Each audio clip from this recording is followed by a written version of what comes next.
serious? Yes, just sit there and look pretty. You're killing me. You're very good at it.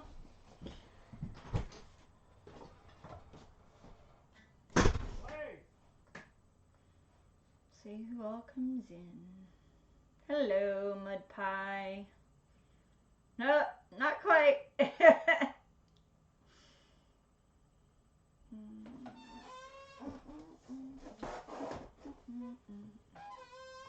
Oh man. Second.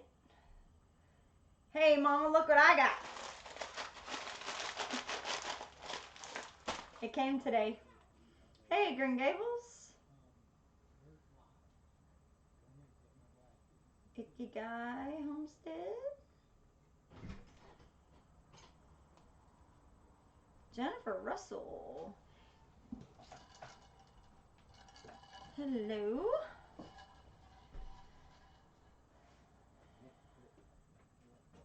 I would only sit in a dog kennel to watch YouTube for this channel. Suburban. What'd she say? She said I would only sit in a dog kennel to watch YouTube for this channel. Okay. I'm assuming she's doing some fostering and stuff, so. Oh yeah, that's Yeah. right. Okay, I know what you're doing. I understand what you're doing now. What is it? This is elderberry. It came from Always New Times. I'm so excited. Oh, we're supposed to do that. Do what? I think we're supposed to snort it. I think that's what Mama No, said. she sent me a message about it. I think we're supposed to Oh. snort it. Hey Phil. Hadn't seen Phil in a while. Or maybe Bandana Grandma. Maybe Maniac we're Grandma. supposed to eat it. No, she said there's tea and then there's tincture, all kinds of stuff. No fun. I already did the research. Sorry. Okay. Where can you get some good Chinese food around there? What is that for? I will tell you later. Hey, Hoss. Don't ask. I'll tell you later. Elderberry syrup. See? Okay. So. How did things go yesterday? They went fine. What? They went fine. You lying cur-dog. Yesterday went fine. Lying cur-dog. You know what she's asking about. So. Excuses, Mama. Anyway. That's all I got to say. Anyway. The reason why we're doing this today is to not to be distracted by other things. Whatever. We tried to film our sustainable living video today, but it's so windy here that even with our external audio recorder, we couldn't line things up. So, no. So, see, this is why I wanted to go live when you weren't here. This is how I feel when I'm trying to do my oils class. So, welcome to my world. I do not do stuff like this. Jason, they aren't essential oils. Don't eat them. Okay, so. And so we are going to just do it here. I'm gonna do it live. Make Gonna it a do discussion. it live. Gonna turn it into a discussion, and now this is the first time I did take away a lot of wrenches, and the reason You turd. the reason being is I've got something different in mind. So if you used to have a wrench, be looking for a message from me for later on this week. Elderberry jelly. Basically, if you had a wrench and you don't have a wrench now, that means I got a specific job for you. I think Chinese must be a metaphor. No, it's not really a metaphor. It's just a bad joke. Yes, it's a bad joke. No, it's a funny joke, but it's a joke that cannot be repeated on a live stream. Oh dear. Dutch, you're such an influence on my husband. So, yep, it's all Dutch's fault. Okay. So, What are we gonna talk about? somebody's feeling a little needy. I'm just gonna say, Felicia feeling a little I've needy. been cutting cows, so I can't have Chinese. LOL, craving it. Okay, so we are going to talk about sustainable living, and more specifically, we're going to talk about raised beds. Mm-hmm. Now, as everybody knows, if you don't have a lot of space to do a lot of open row gardening or a lot of back to Eden gardening or anything like that, if you're limited in space, raised beds are the answer to your frustration, or the answer to your lack of space. Yes. Because with raised beds, you can do square foot companion gardening. You can just grow in tiny little rows in there if you want to, but you're able to grow a lot more efficiently in a tinier space. You're able to have more control over the soil. You're able to have more control over the conditions that your plants live in. You can put a dome over this and turn these raised beds into miniature greenhouses, into hot boxes.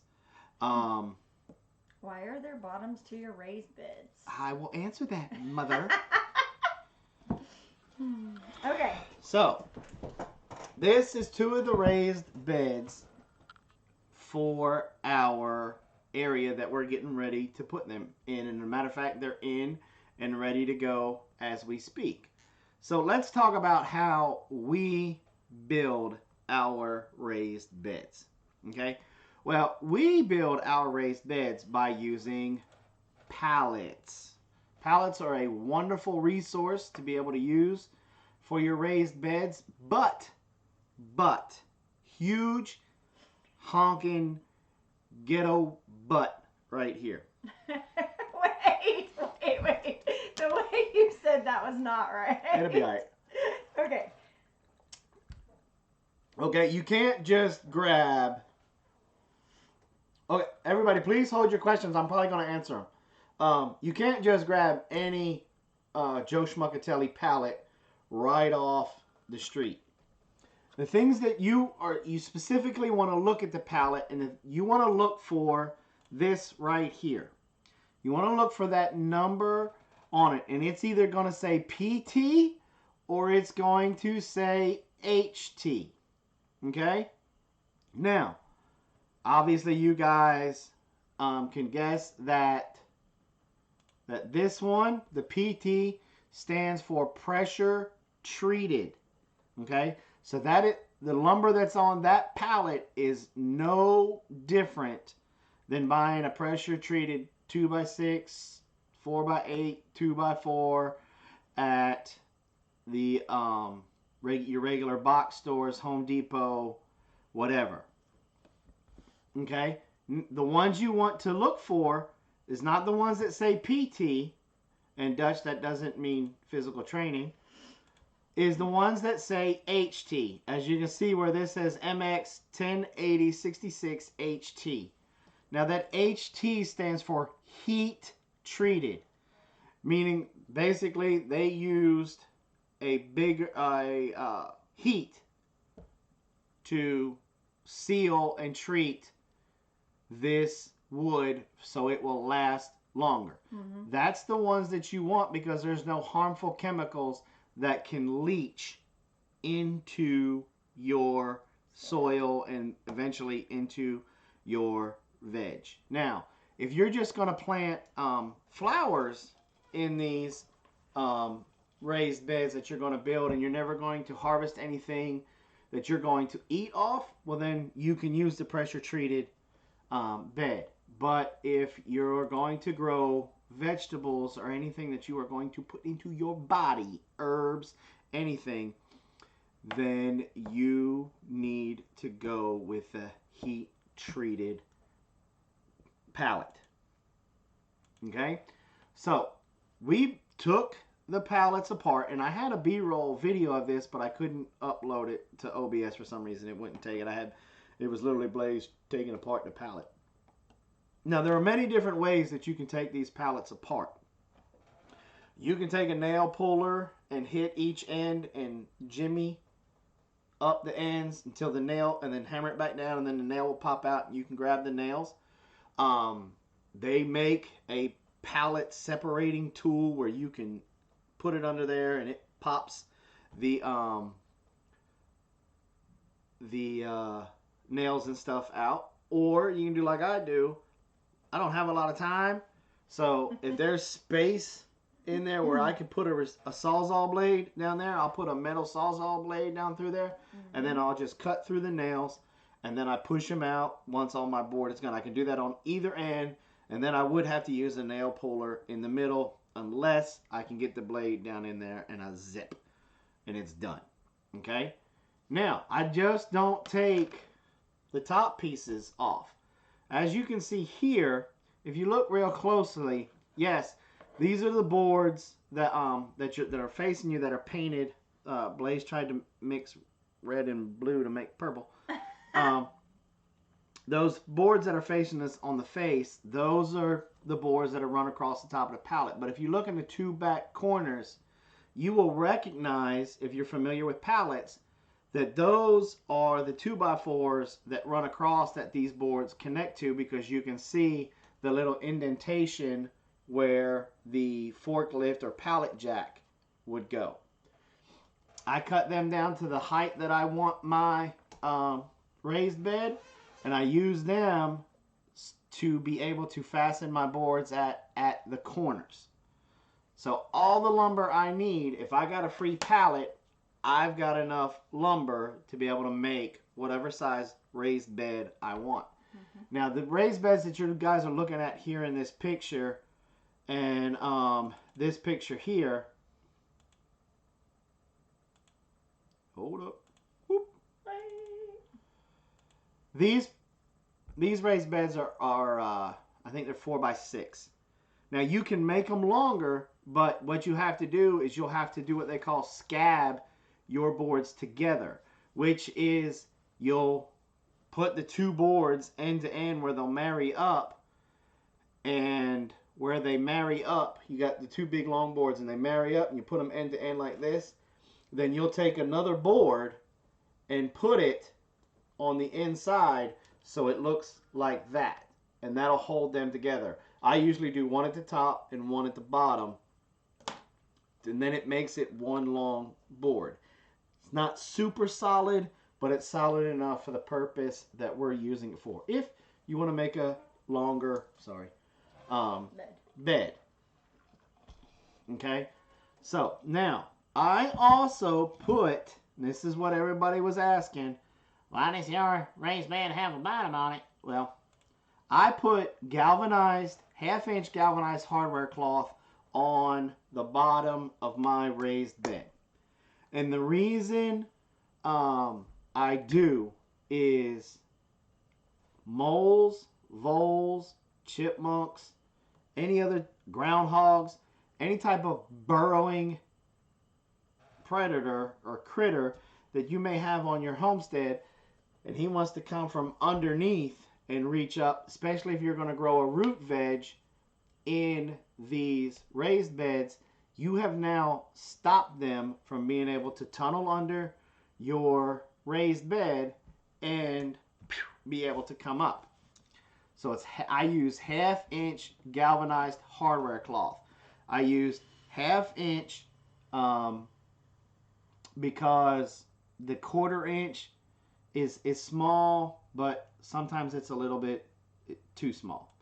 Now, I also, because for some reason, sometimes there's that one weed or that one grass that no matter how much junk you put on top of it, he's still gonna wiggle his way and come right up out of your raised bed. How tall are the beds? They are 8 inches, 12 inches, 12 inches, 12 to 18 inches tall, I think. Wait a minute. That doesn't look like 12 to 18. No, I think it's 8 inches. I'm sorry, I think it's 8 inches. And you can, And you can adjust it how you want it. If you need to make root vegetables and you want them to be deeper, then by all means, just add another layer. I mean, that's not. That's what threw me off, because those two are going to be for root veg. So those are a little bit taller. I think those are 12. Those might be 12 inches. But normally I run about a 8 to a 10 inch raised bed. Now I also across the bottom over, basically, as you've seen, over the hardware cloth, I put cardboard. And the reason being is no different than why you put cardboard down for your Back to Eden garden. This is a weed barrier.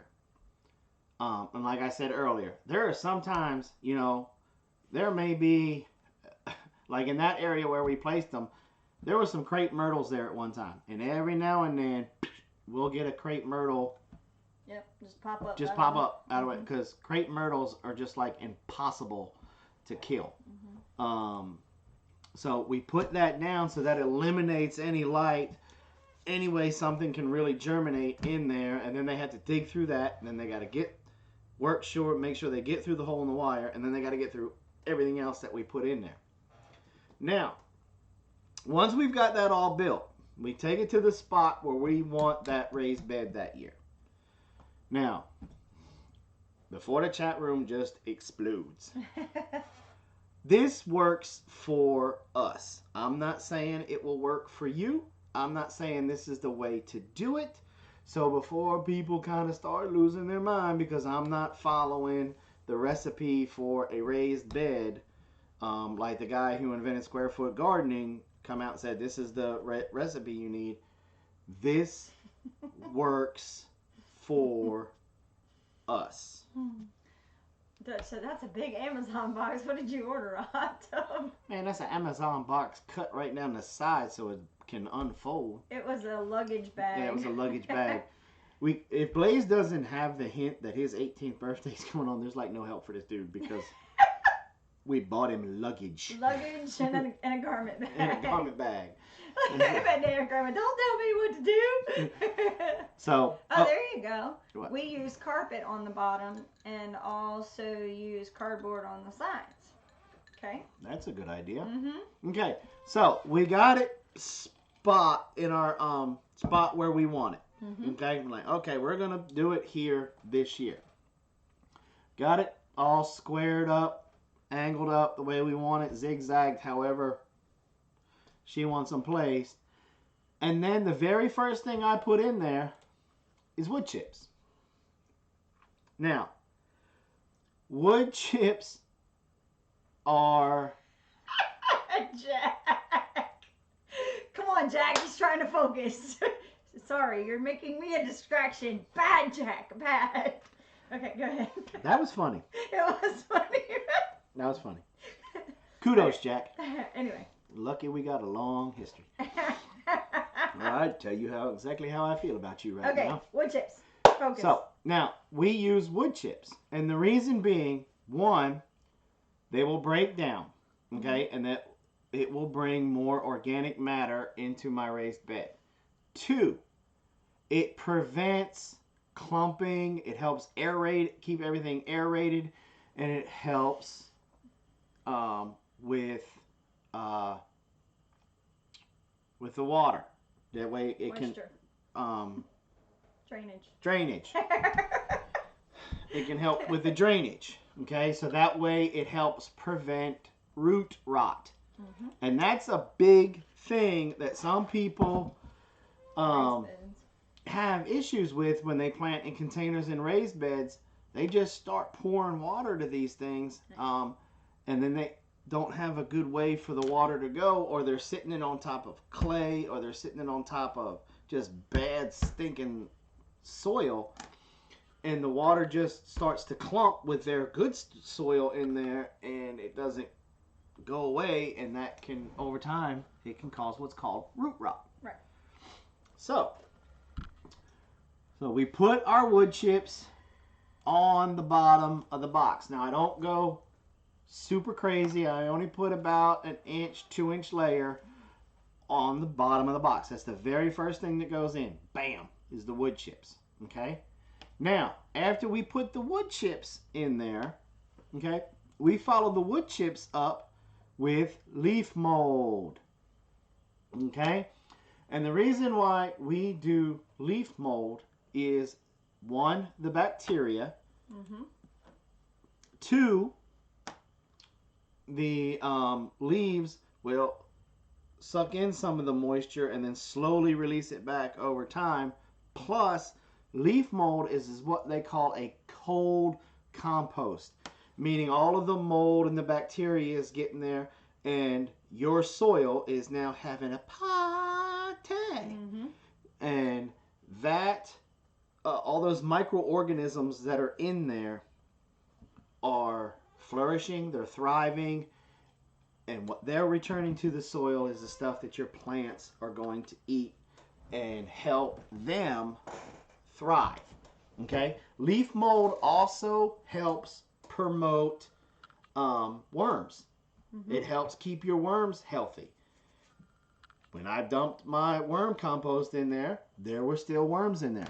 So the leaf mold helps your worms.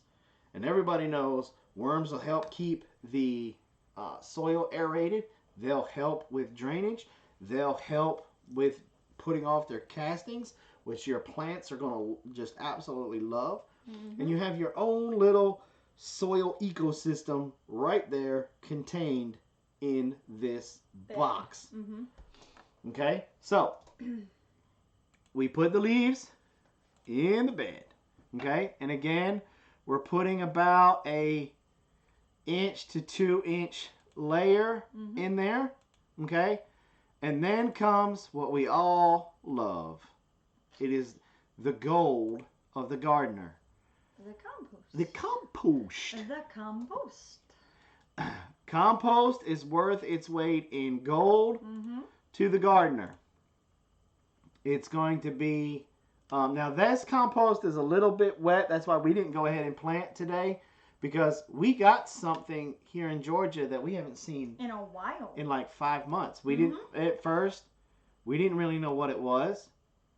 It hit me on the head. We got scared. We thought it was the end of the world. We thought the sky was falling. Mm-hmm.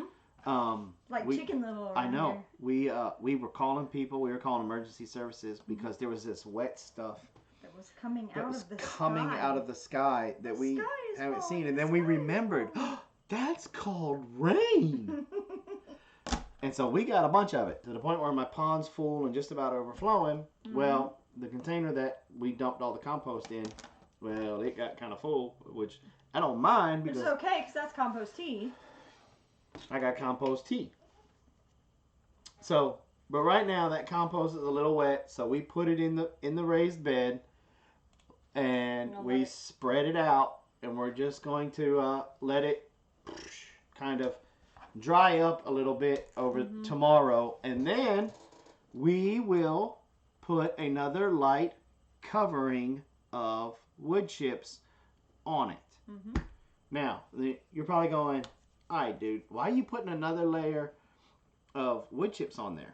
Look, if you don't learn anything else from this class, learn this. Mulch, mulch, mulch. Mulch is probably the most overlooked, but the most important thing in a garden. Mm-hmm. Mulch helps regulate the temperature of the soil and basically your plant. Mm-hmm. Mulch also helps regulate the moisture in your soil. Mulch also protects, remember, a party in the soil, a whole little Mardi Gras. They're throwing bacteria beads and the female bacteria. Never mind. No, you weren't. It's a party. You want this party. You want to walk past your garden or your raised beds and you want to hear a yoo-hoo. You want to hear the soil singing. You want to hear them squealing zippity doo dah or something. I mean, that's how much of a bacteria party you want in there. You know what I'm singing? Brown chicken, brown cow. Some people just take stuff a little bit too far. Anyway. But the mulch helps keep those guys alive because the sun can kill them, the wind can kill them, and you don't want that. Where are you planting your seeds? Not in the wood chips. No, we're not planting in the wood chips. What you'll do is just like with your Back to Eden garden, you'll pull your wood chips back. You can plant your root veg or your seed. Now, personally, I really don't hardly ever start anything from seed in my raised beds. I've already had them started inside, and then I transplant out. Right. Because once I transplant it in there, bam, I got it in there, I got it planted, then I can mulch it. Now, sorry, I didn't mean to kick you. I am a huge advocate of micro irrigation. Now, yes, the very first system that you purchase is a little pricey, and I'll put what I'm talking about after this live stream's over with. I'll put it down in the description, and you should be able to get it off Amazon. And Amazon may be cheaper than purchasing it at your Home Depot or Lowe's. Yeah, there's a lot more competition on Amazon. Yeah. Now, the system that we bought ran us, what, $100? I think it was. The very first one was like $75 to $100. But it was more than we needed.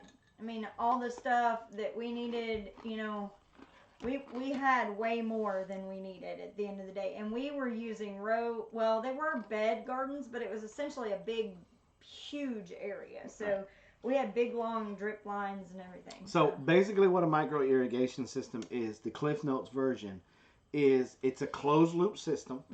Okay? You can connect it to where you would connect your water hose. You can connect it to a gravity fed system. It does not take a lot of pressure. Right.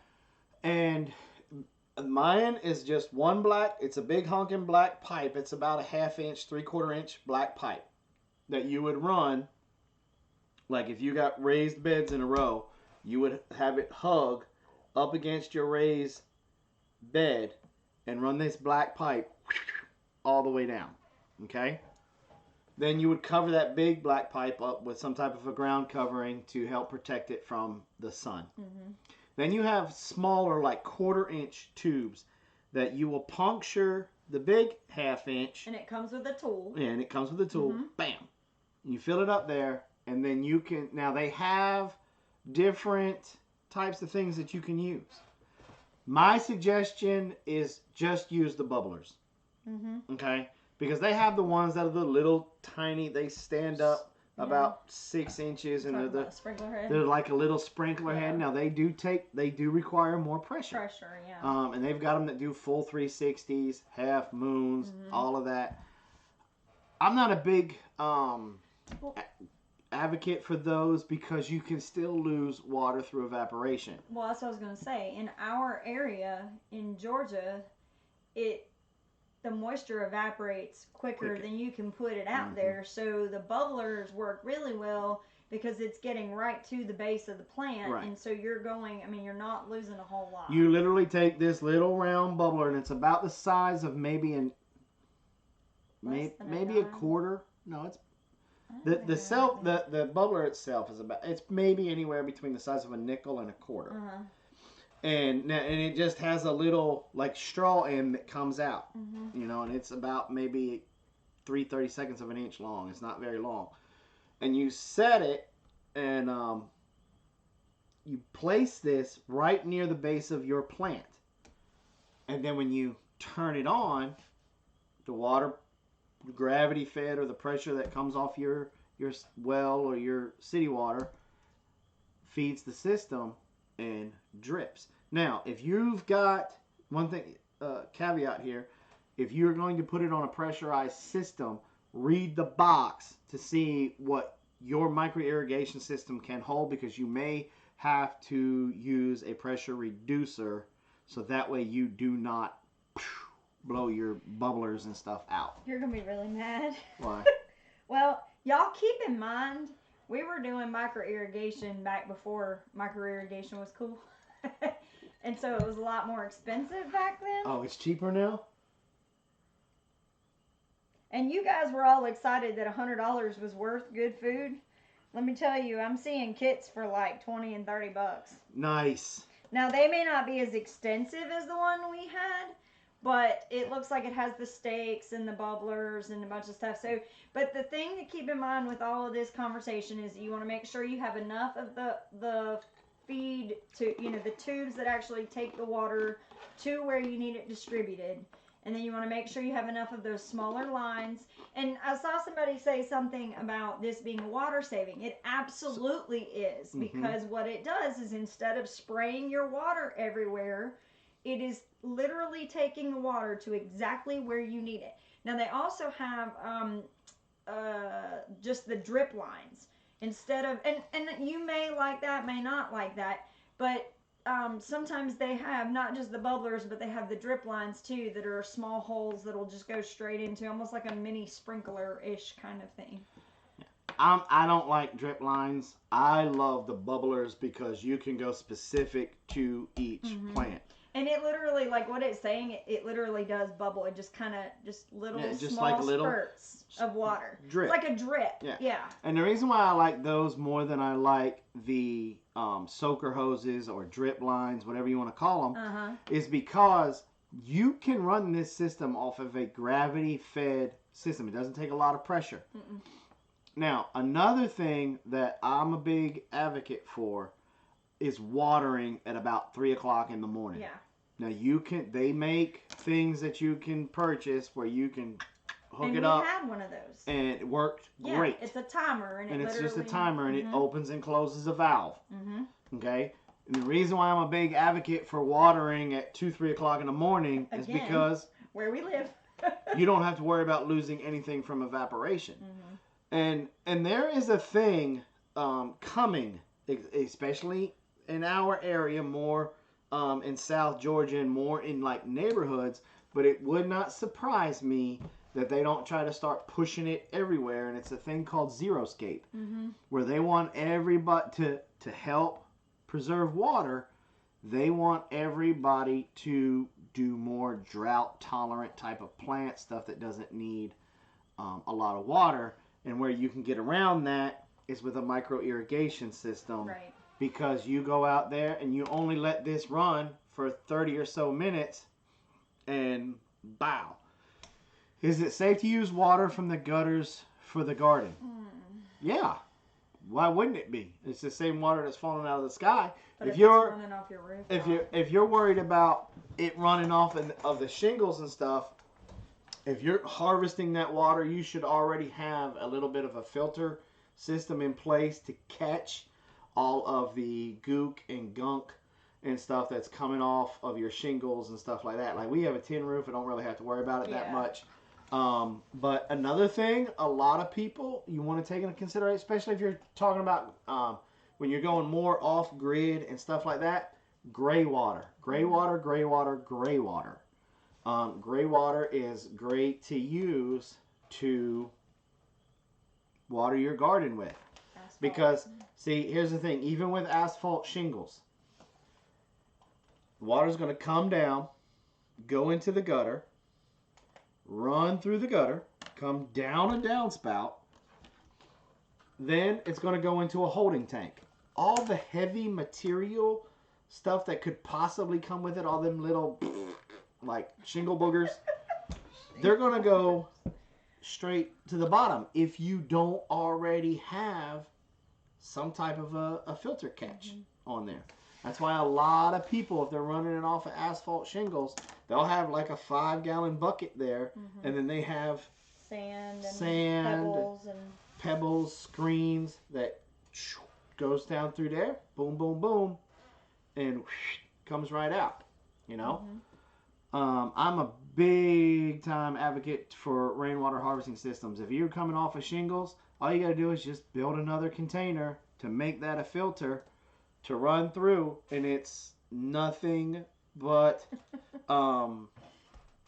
you can make your own charcoal and put the charcoal in there and put sand and rocks and pebbles in there, and that water then would be almost good to drink. But you just need to let it come through these different stages, and that'll filter out the water. The sand, you can get any type of non-chemically treated sand. If you live by the beach, go to the beach, scoop up a bunch of sand, hijack the sand, and bring it back. The sand. You know, playground sand is normally okay as long as it's not chemically treated. Somebody asked up there somewhere that asked me if I had problems with ants in the raised beds. Sometimes I do, but I really try to use the wood chips that I use. I really try to use cedar wood chips, and that helps. That helps out a lot. But we do end up having some occasionally. In our, I've noticed them more in our root vegetables. Like when we did Jerusalem artichokes, we had some in there. When we did our horseradish, we had them in there. So we end up doing a little bit of peppermint oil and things like that to kind of convince them to go. Now, if you've got a little bit of land, like if you've got an acre or 2 acres, 5 acres, 20 acres, whatever like that, and you're thinking, I don't need any raised beds. I'm just going to put everything. Raised beds are beautiful for different plants that are very prolific, like sunchokes. Sunchokes will take over your homestead. It'd be like, yep. And within a couple of years, you'd be like, I'm 25 feet away from where I planted my sunchokes. How do I have sunchokes over here? And I mean, they're just that way. And that's another really good reason for having that barrier on the bottom, is so that you don't have that possibility of that happening. It's contained all in that box. Now, another reason why I do the layers that I do is because, look, I'm lazy. I'm going to be the first one to admit it. I don't like to do things twice. I do it right the first time. I don't like to do things twice. And I really, really, really don't like to have extra steps.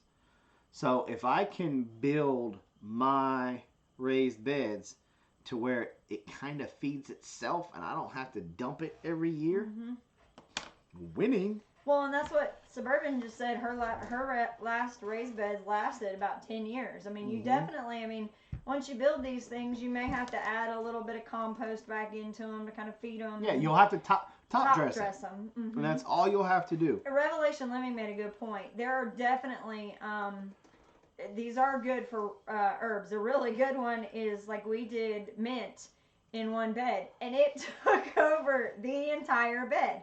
Now, I will tell you, though, put up your picture again about your raised bed. And let's see if Daddy learned from the last ones. No. No.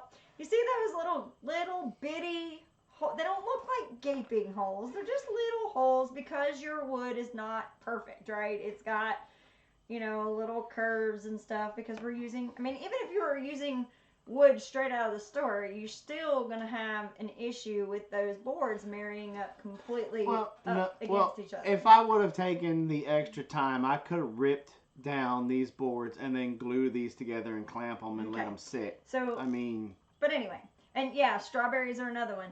But basically what happened is our mint grew up high, and then it decided it didn't have enough room going up, so it went under the middle boards and grew out that way. So that's another thing you have to kind of keep an eye on. You have to prune or whatever. Another one is rosemary. Rosemary will just take over too. So these are raised beds are really good for herbs because a lot of them are very prolific and they will take over. They will. And strawberries are another one. Strawberries, if you don't keep them in check, and like what we used to do is we'd let them sprout off and then we'd let them get established, cut the runners and let them become their own plant. But if you're not careful, you can And that's one of the reasons why we are going to go to gutters for our strawberries or 8 to 10-inch PVC, but that stuff is just so stinking expensive. Yeah. But what you can do with those is now those you will have to change the soil out so often because you're dealing with a small area. But what you do is, and you put them high in the sky. So that way, when they go to start sending their shoots off, it'll start to go down. And then you can just fabricate a type of shelf, build a box, let it run, and then let them root in that box. And then you can cut those, what I call the umbilical cords. Yeah. And then you've just doubled and tripled your strawberry bed. You know, but I'm thinking, I don't know if I'm going to use the gutters or not, but it may just be easier for us to build long boxes to do that with for the strawberries. But raised beds are an extremely powerful and an extremely useful tool on any homestead. I don't care if you've got half an acre, quarter an acre, 80 acres, just a backyard, 90 acres, 1,000 acres. You can benefit by using raised beds. Asparagus in raised beds is a great thing because once you plant asparagus, you got 20 years. You got 20 years of it being right there doing its thing. So you might as well just take the time, go ahead and commit a raised bed to it, so that way it's out of the way. And another cool thing about raised beds is you can make them movable. And you can make them pretty. Yeah, you can design them any way you want. You can paint on them. You can have the kids draw little frou-frou flowers and stuff. But let's just take an example. If we were to say, okay, you know, something happens and we're gonna move, and it's near the end of spring, summer. Anything that we got planted in our garden, we basically lost. Okay, unless I can really have really good conditions where I can uproot stuff, put it in containers, baby the snot out of it, and take it with us.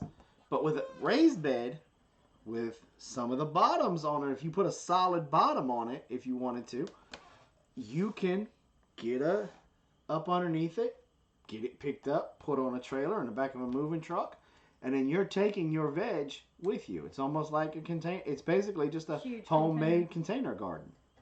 Have you ever used grow bags?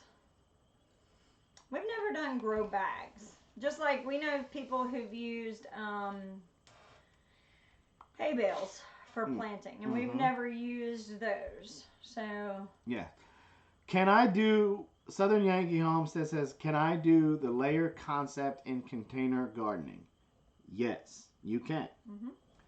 Now, a lot of people normally do. What they'll do, some of these, you know, some of your more world famous gardeners, when they're doing something in a container gardening, some of them will take a small clay pot and they'll bust it up. And they'll put it in the bottom of a bigger pot to help with drainage.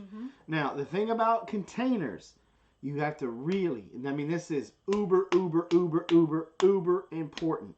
It's got to have good drainage. If not, you might as well just turn it upside down and put it on your head. Yeah, very important. Because you will get root rot and it will start to stink, and you won't get the yield out of it like you want. Your flowers won't be as pretty as you want, and you're gonna say, I just got a bad plant. No, I hate to tell you, you're a bad gardener because you didn't make sure that your container had a drain hole in it, and now you got root rot. But definitely, if you're like, take a rosemary for example. If you're gonna put rosemary in a container, then by all means, yes, I would use the lasagna method to planting in your container. And definitely go get you some worms and put them in there to help. Okay, did I miss it? Will peppermint oil keep ants away? You have to keep up with it. It's not a one-time application. You have to go out there every couple days or so and spray more out there. It's not something that like kicks the ants out and they never come back. It's just an upkeep, just kind of like how when you do like when people do dish Dawn soap on leaves, they have to come back and apply that occasionally to keep the different bugs off of the leaves of plants.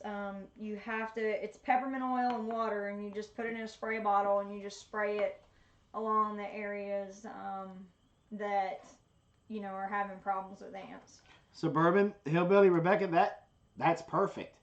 Drill yourself some holes and then put a light screen over it so your organic matter doesn't fall through the holes and it keeps the holes open. Mm-hmm.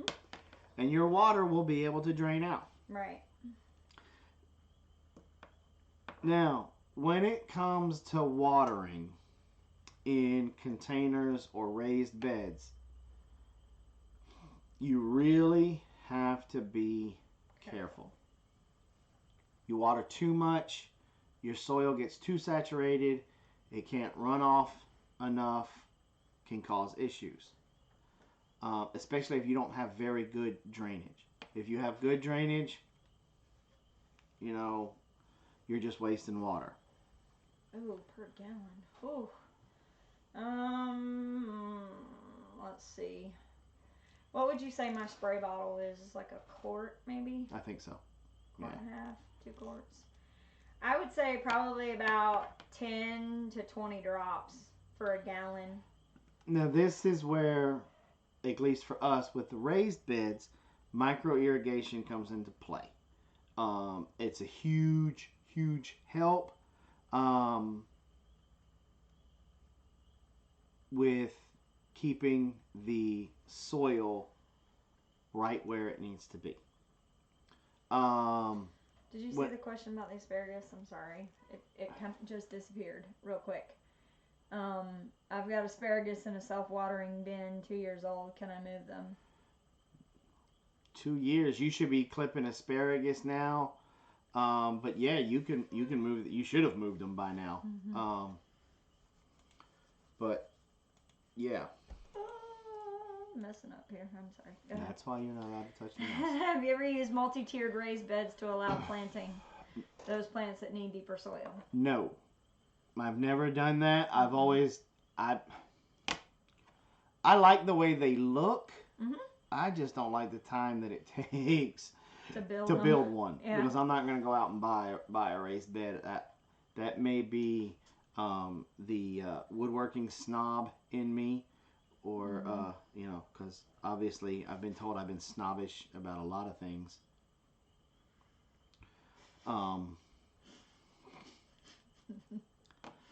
So I haven't, but there's still a part of me, I may build one just for strawberries or something to be able to watch them like a champagne thing down. Mm-hmm. I don't know yet, but I have not used them. I've heard that mixed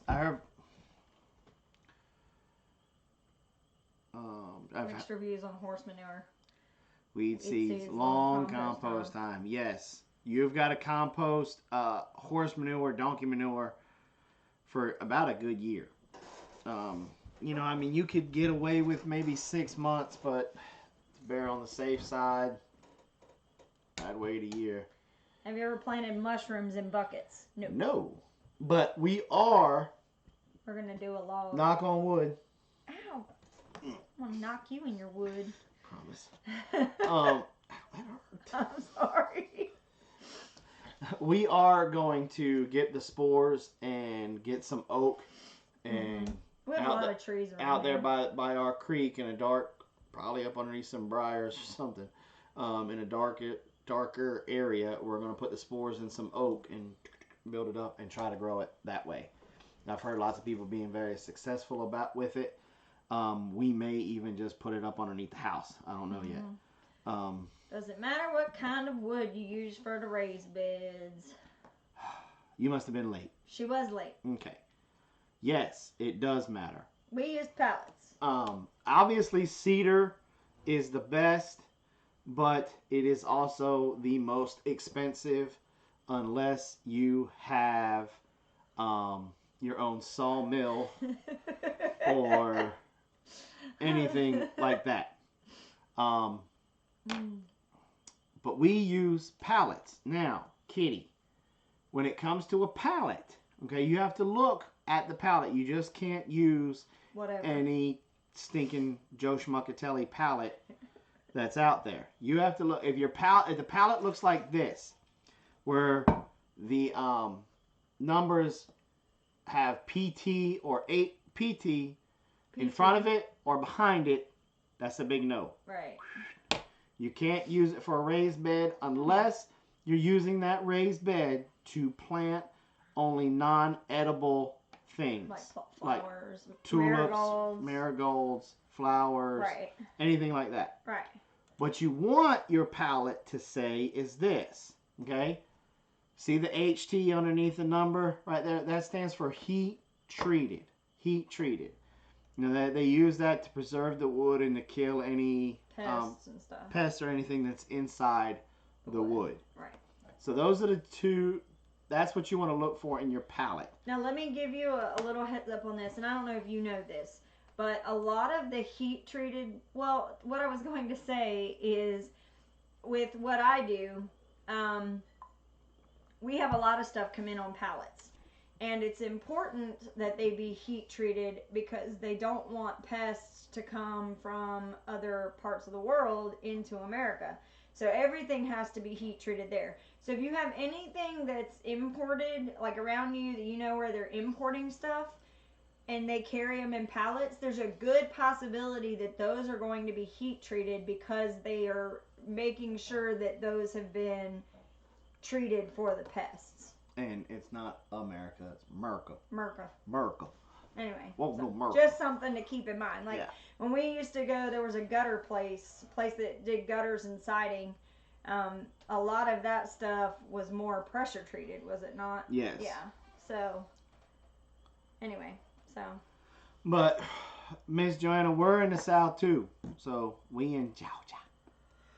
So we haven't done mushrooms yet. We're still working on that one. That's a new one. We're going to dip our toe in it this year or next year. Mm-hmm. Anyway. Dip the toe. Okay, that's not the best. But the key factors with raised beds, okay, is mulch. Mulch. Don't think just because you got it in a container or in a raised bed, you don't need mulch. You need the mulch. So, if anything, the word of this class, boys and girls, should be mulch. Mulch. Look, anytime I talk anything gardening, you guys are gonna just know that I'm going to say mulch about 800 million times because that's how important it is. Remember, your soil is a living organ. I wanted to say living, breathing, but I mean, it kind of is. It's partying, so why not? It's a living thing, and you need to keep it alive. Dead soil equals dead plants. Dead plants equals dead people.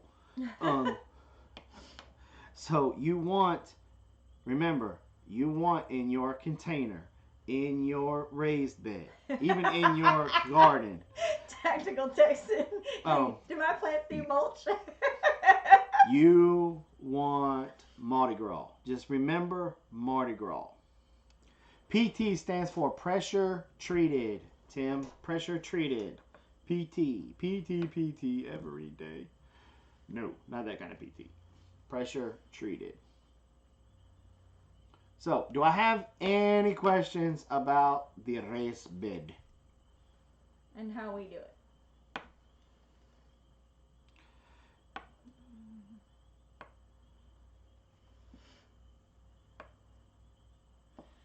She's the local school board for them. Look, you can find pallets just about anywhere. They are still one of those homesteader prepper gold that has not gotten taken over, and people started trying to that's another one that we do as well. You didn't mention spreading your wood ash over the beds in the winter. Well, see, we use a lot of our wood ash to make lye. Right. Yeah. So. Oh, that was a good question. Haas asked that earlier. Do you worry about the chemicals that may have been spilled on the pallets during its life? Well, now that you bring it up. I don't know. A lot of them have sat out in the sun and bleached in the sun a lot, so I don't know. I don't know, because if it's a harmful enough chemical, then they would have trashed the pallet. Yeah.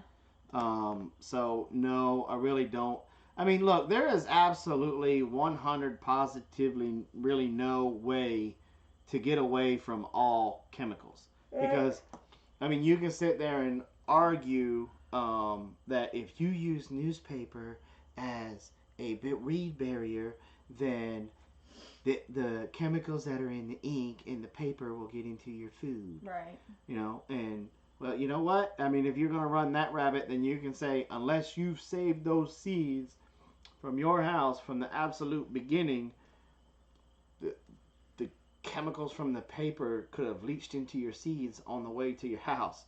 Well, people with newspaper talk about that. Yeah. Oh, I'm worried about the newspaper. You know, is ash from paper okay to be mixed with the wood ash? Yeah. I would think so. Look, once you burn something, you pretty much just about kill just about everything. You know, I mean, granted, some things can live through fire, well, but they have to. Like our railroad ties. When we were burning railroad ties. Yeah, we didn't trust the railroad tie, but because of the creosote. You know, just like railroad ties, I will not use do not use railroad ties to build a raised bed. Because those puppies are heavily chemically treated. As alluring as it is to have it just set up so that you can, you know. Now, they make great retaining walls. Right. And I would say that sometimes, you know, we've used in the past, they weren't exactly the best, but again, you have to use what you got. We used to use some of the trees that we cut down. We would actually use those to create barriers to make our raised beds that way. So, you know, sometimes you have to adapt to what you have, but the concept is still kind of the same. Yeah. So. Good night, Maniac Grammy. So, yeah. You know, some people build raised beds out of cinder block. Some people use brick. Some people use stone. You can use just about anything. Well, Claire said earlier that they used cinder blocks, but then they used wood, and they preferred the wood to the cedar block or the cinder blocks. How much ash per square foot should you use? I have no idea. That would really depend, Kitty, on where your soil is at when you start to spread it. See, and that's the thing. There's no exact number that you need. 20% wood ash and 75% compost and 18% this. Sprinkle. You know, what you have to do, if you're really uber worried about it, then you could take a sample of your soil and take it to your local what are they called? The I can't tell you either. Stop. Your county extension agent. That's it. Yeah. And they usually can get it tested for you at nothing or very low cost. Yeah. If you have a university close by that has an agricultural department, they will pretty much test it for free. And what is that? It's that crazy stuff falling from the sky again. The sky is falling. You can, you know, they may even want to help you bring the soil back to life. Right. Give you suggestions. Some of your zoos, believe it or not, this is an untapped resource. Okay. If your zoo has a botanical garden or your city has a botanical garden, that is a resource that you can tap into that they will help you test your soil, because a lot of those people that are running those botanical gardens are running them on an extremely low budget. Unless, of course, you're talking about the ones in Disneyland, and then they have an right. endless That's bud. different, right? Which they rearrange plants every day, so I could have been there. Whatever. No. Somebody told me no. Yeah, still a little salty about that. Get over it. But they have the equipment on hand to be able to test your soil for you. Mm-hmm. Now, don't go in there being a jerk, right. But go in there being nice, polite, asking for help. And most of the time, those guys that are in there are really no different than me. They're just happy. They're kind of be happy to help. They kind of like to show off. Yeah. Clemson, yes, Clemson is a huge. Yeah. Huge.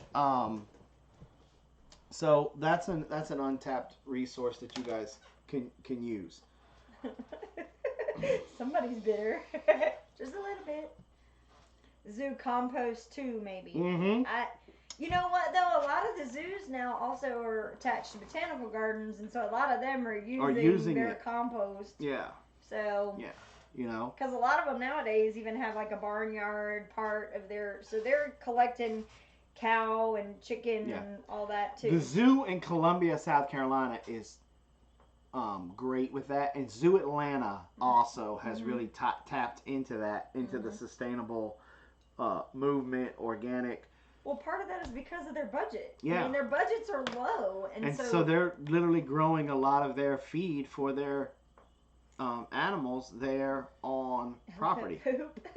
Yeah. Zoo do. So I don't know if you would need to let elephant poo compost for a long time, but there'd be a lot of it though. That would definitely be a great thing to do. Can you imagine going up to somebody? Can I have some of that elephant poo so I can test how long it takes to break it down? That is definitely a video this summer. Look like we going to the zoo, y'all. So. All right. That's that. 30 miles away. Yeah, I mean, you could check and see.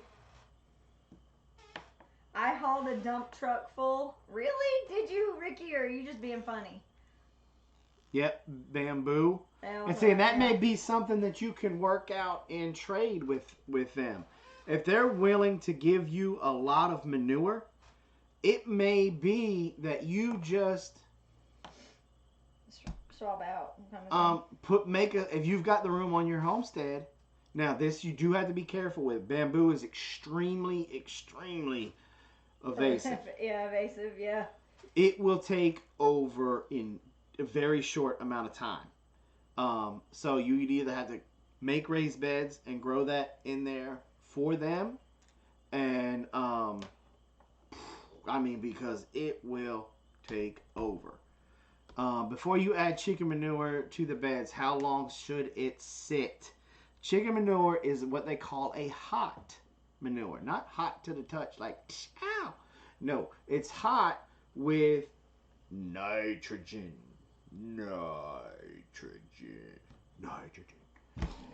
Because believe it or not, most birds, they don't go to pee-pee. They don't do the number one. That's why chicken poo comes out like cha-chas all the time. And so it's very high in nitrogen, So you do have to let that compost, but that, with it being high in nitrogen, you add a lot of carbon to it, and it'll compost quickly. So then you're only talking about a 3 to 6 month turnaround. Okay. Really depending on how much carbon that you're able to get to it, to add to it, to break it down.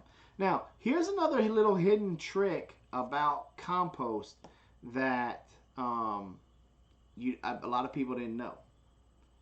You can heat water with compost. Just curl up a hose, start a compost pile on top of it. No. Mm-hmm. I wasn't hungry before now, but so you know, there's the poo talk. Yeah, or? yeah, and if Daniel was, I don't know if Go for Green is, if he's been in there, wouldn't really be paying attention. But I know he would be 100% saying yes, I'm right, backing me up 100%. But a lot of most of your birds, chickens, ducks, quail, all of those guys, turkeys, that's considered a hot manure. Your horses, donkeys, those guys, they're not a hot manure, but their bodies do not digest the seeds from the grasses. So that's where you get your quote unquote weed seeds from. So you do have to let them compost certain lengths of times to basically cook the weed seeds, for lack of a better term. See, a seed, if you store, and this is why you're always told to store your seeds in a dark, cool place. Because if you store seeds in like a greenhouse or even in your own home, they can start to sprout. They can start to sprout, or you can, if your greenhouse gets too hot in the summertime, especially here in the South, you'll fry them and they won't germinate. Or you can also have a problem with mold. Because then you're that's if they're wet. Yeah. Right, but if you don't put them up properly and you put them in where it's a little warm, you're going to have that problem. Yeah, Miss Jody, you are absolutely 100,000 times % correct. Rabbit poo-poo is the gardener's dream. Most homesteaders, believe it or not, they won't tell you. Some of them might not tell you, but I'll tell you. I don't raise rabbits for the fur. I don't raise rabbits for the meat. Now, granted, those are great, for lack byproducts. Byproducts. I raise rabbits for the poo. I want rabbit poop. I love it. We've never seen that happen, but Mama says snakes will lay eggs in compost because it's so warm.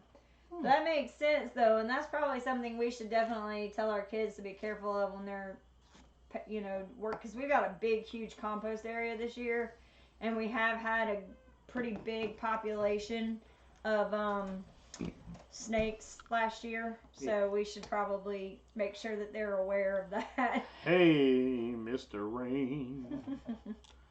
But yeah, so any other questions? If not, I'm gonna go eat dinner.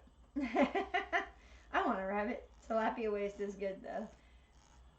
Now, tilapia, now you're venturing over into Daniel's expertise with aquaponics. Yeah. And I cannot wait for the day I'm probably going to have to kidnap him. Put him in the back of the car. And bring him back up here. Duct tape him to a chair. And probably use an airsoft gun anytime he goes squirreling to get him to teach us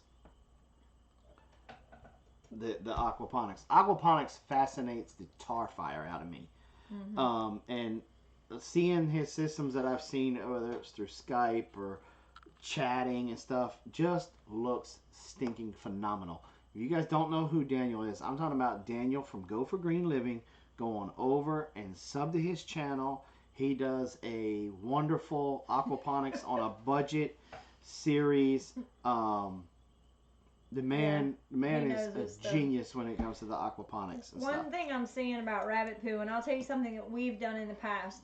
When we weren't capable of putting together a full Back to Eden garden, and we needed to feed an area where we put plants in, we would take a little bit of rabbit poo and put it straight down into the area where the plant was going to grow. Yep. And that was perfect because that would feed that plant and release those nutrients back into. Yeah. Now, we're gonna go ahead, since it doesn't look like there's many more questions. We're gonna stop here. But Saturday, our show, we're going to talk about worm composting and black soldier flies. Because it's that time of year, we need to start getting our brains going and thinking about that. So start doing mental jumping jacks. There we go. Some lunges. I ain't doing a lunge. Some squats. I only squat to poo, and I ain't lunging for nothing. Or some cake, some pumpkin roll. I won't lunge for a pumpkin roll either. I'll just shoot everybody. I'm packing. Anyway. Okay, so that being said. Also, guys, start keeping this in the back of your mind. June 1st through the 4th, we are participating with Full Spectrum Survival, Go for Green Living, American Homestead. There is going to be a homestead convention down at Go for Green's place. It's going to be awesome. We are teaching trapping classes. Mom's going to be teaching essential oils classes.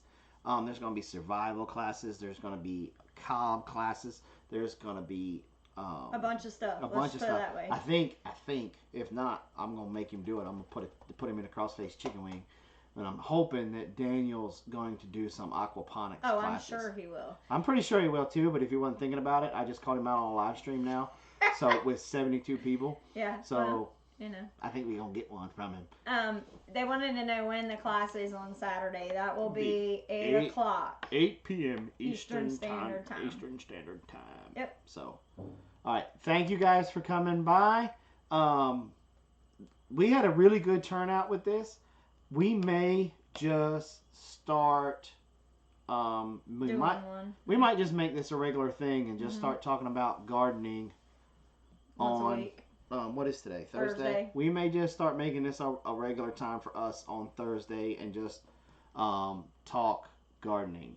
We will Suburban. We're gonna make sure we do that. Suburban. There's even a good chance of a DVD about the whole convention coming out that you guys will be able to purchase. Yeah. So thank you guys so much for coming by. So what's in 281 days? I am not pregnant. Yeah. And Mama's not. Well, look, we're not having another kid. No. Ladessa's the last one, and when she's gone, party time. All right. Anyway, y'all go have quick bite to eat, and don't forget. I think Brad comes on at 8. Brad's coming on at 8. Yep. So make sure if y'all are a YouTube creator and you want to learn techie stuff. So. All right, so let me, real quick, show of hands while there's still 70 people in here. If you guys want us to start doing this regularly at 5:30 on a Thursday, go ahead and raise your hand in here. Go ahead and give us the yes or the hands up thing, and we'll start to do this every Thursday. We'll run from about 5:30 to 6:30, 7 o'clock. Can I pre-order? Is the cow pregnant? No. It would be a miracle. So. Give it a leg. Yeah. Give it a leg. I'll give you guys a hint since you showed up to the very first gardening class.